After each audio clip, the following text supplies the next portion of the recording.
Whether or not we arm rebels, freedom fighters, whatever you want to call them, is a very hard decision. But I think we have to do it. It is a moral decision at this point. You just saw that piece of videotape, that young kid. We have a state in the United States of America, New Hampshire, live free or die. What do you think that Libyan freedom fighter wants? What is his choice? He's made what's on the license plates in New Hampshire, live free or die. That's where he is. And where does the United States stand tonight? Look, I am a liberal, I am a progressive, but that means that we need to stand behind people who want freedom. This isn't Bush talk. This is totally different from Iraq. It's totally different from any other situation, in my opinion. This is a situation where we have got a coalition that has come together and realized that Gaddafi is a terrorist. The president has gone on record saying that Libyan agents have killed Americans. That's all, as an American, I need to hear. Let's get it done. Let's arm these rebels. Let's give them a chance to fight. For the politics of all of this, let's turn to the Nation's Jeremy SCAHILL. His cover story this week is the dangerous U.S. game in Yemen. Jeremy, good to have you with us tonight. Thanks, Ed. Does this headline, how damaging is it to the president? The headline reads that the president sends CIA into Libya. What do you think? Well, you know, the CIA operatives on the ground there are sort of engaged in an eHarmony.com or sort of, dating service relationship with the rebels for the clandestine world. I mean, this is, as Colonel Jacobs said, standard fare. What I think is of more concern is the fact that there are certainly U.S. Special Operations Forces units that are deployed already secretly inside of Libya that are painting targets for the airstrikes. But, Ed, I have to say that the scenario you're laying out, when you talk about arming the quote-unquote freedom fighters, it really evokes images of the disastrous dirty wars of the 1980s. I mean, the United States getting involved in what is effectively a Libyan civil war, 1,000 or so rebels that don't have much military training. I mean, what you're advocating, Ed, is that Americans are going to have to be totally invested in one side of a civil war. The president stuck his neck out very far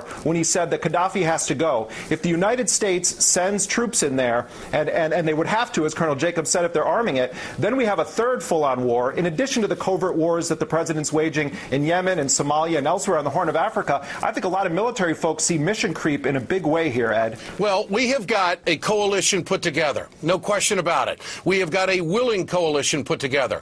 Timing is everything. The circumstances surrounding this right now present us an opportunity to do justice on a man who the president says his agents have killed Americans. There's no question that Muammar Gaddafi, I'm sure most of the entire world wants to see Muammar Gaddafi gone. But the fact is that Ali Abdullah Saleh, the president of Yemen, is a murderous thug who has been sniper shooting nonviolent protesters, and he remains a close friend of the Obama administration. The dictatorship, the Khalifa family in Bahrain, this is a corrupt monarchy, and the only thing that we get out of them is hosting the Fifth Fleet there, so don't say anything about their violence. The message we're sending to the world here is total hypocrisy. But the UN Security Council has not rendered judgment on the country that you're talking about. The fact of the matter is, Ed, that UN Security Council resolution was the result of blackmail and cajoling on the part of the Obama administration. A majority of the world's people represented on the Security Council, Brazil, China, Russia, India, they abstained because they didn't want anything to do with taking sides in a civil war. And that's their call. That's their call. The majority of the world's citizens represented there. But they didn't stop it.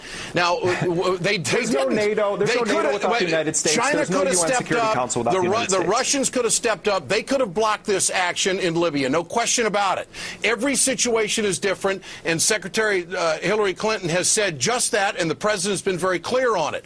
We have a situation now to bring justice on a terrorist who has killed Americans. That's why I support this policy. That's why I support this move. Well, Ed, this sounds a lot to me like Ali North and the Iran-Contras, where you take 1,000 people and call them freedom fighters. Jeremy, you can paint me any way you want. You're backing 1,000 people, Ed, inside of a very large country, and you're taking sides in a civil war. And what you're advocating is going to lead to more American deaths at hundreds of millions of dollars. You don't know that. Well, it's already cost us $400 million. I take President Obama Obama's word for it that troops will not be engaged on the ground. I take his word for it. Now, if he wants to hang me, in my opinion, out to dry as an American, that's fine. You know what President Obama has done, whose word you've taken? President Obama?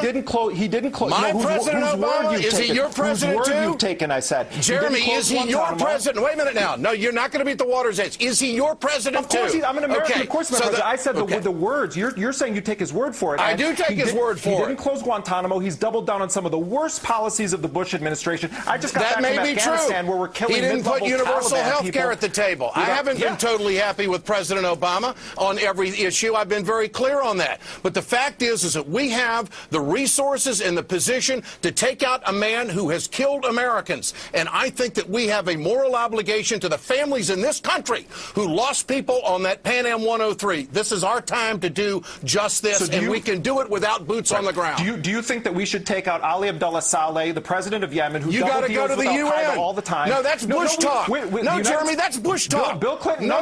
Bill Clinton didn't go to the UN when he bombed Kosovo. No, you have to go through channels to get this done. It's bipartisan. This is exactly what's wrong with this debate from the standpoint of what we can do and when we can do it. The president has gone through the UN to get this done. We're bombing Yemen. When did the president go to the UN to launch Tomahawk cruise missiles in Yemen? You and I disagree. You and I disagree on this. Facts. Okay. Well, look.